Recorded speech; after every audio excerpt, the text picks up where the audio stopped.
Welcome back to the Nature Science channel. In this video, we will explore the differences between a turbocharger and a supercharger. Both are additional components that enhance a car's engine performance. First, let's start with the basic concepts of a petrol engine.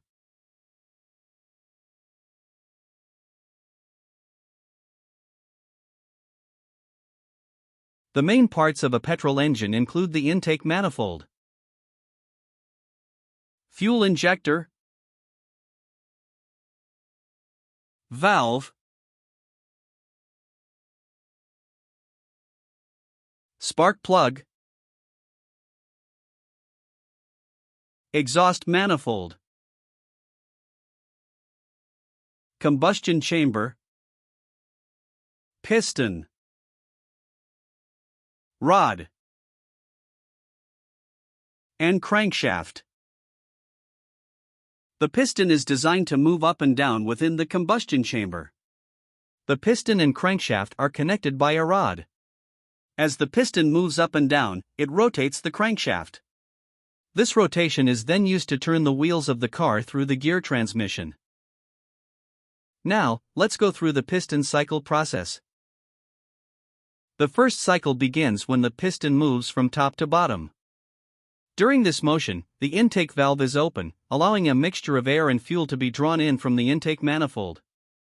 The air comes from the ambient environment through a filter, while the fuel is supplied by the fuel injector. In the next cycle, the piston moves upward. At this point, the intake valve closes, and the air within the chamber is compressed. The third cycle is the power cycle. The spark plug ignites the compressed air-fuel mixture with a high-voltage spark. This combustion generates high pressure inside the chamber, pushing the piston downward. The fourth and final cycle occurs when the piston moves upward again. During this cycle, the exhaust valve opens, and the piston pushes the combustion gases out to the exhaust manifold.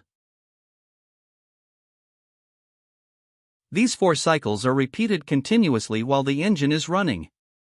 As we can see, the power cycle is the only cycle that generates power for the engine, while the other 3 cycles are driven by the inertia and momentum of the crankshaft. To increase the engine's power and speed, we need to enhance the amount of fuel and air entering the chamber, which allows for greater combustion pressure. Fuel amount can be increased by the fuel injector. But what about the air? This is where the turbocharger and supercharger come into play. First, let's discuss the turbocharger.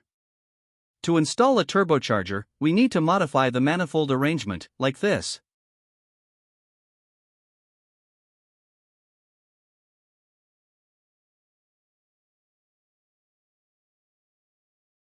A turbocharger has 2 sections: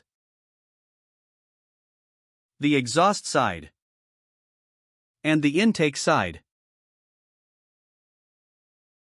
The exhaust section contains a turbine blade, while the intake section has a compressor blade. Both the turbine and compressor are connected by a shaft. Here, you can see the engine exhaust manifold is connected to the exhaust section of the turbocharger. What happens is that the exhaust gases flow from the engine, causing the turbine to rotate.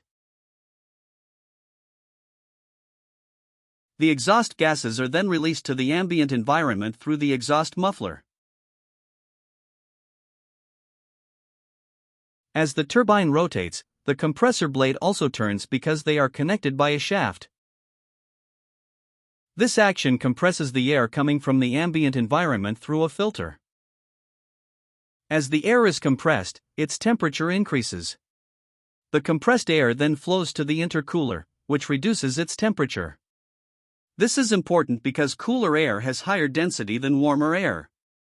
After cooling, the air flows to the intake manifold and then into the engine for combustion. As a result, an engine with a turbocharger has higher pressure and denser air intake. This leads to greater combustion power compared to a conventional engine. So, that's how a turbocharger works. Now we move on to the supercharger. First, we add the supercharger to the engine.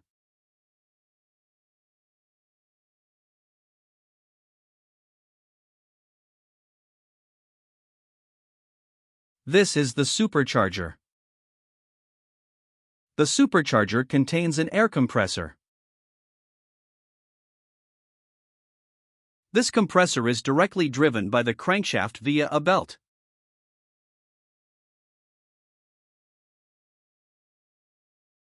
Similar to a turbocharger, the supercharger compresses air from a filter.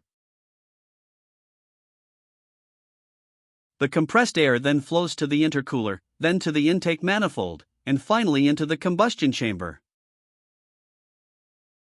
So, that's how a supercharger works.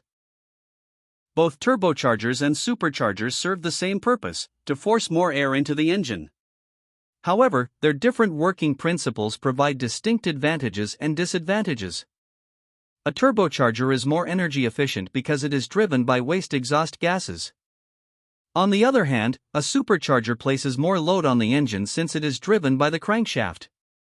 At low speeds, a turbocharger might not perform well due to a low flow of exhaust gases, this phenomenon known as turbo lag.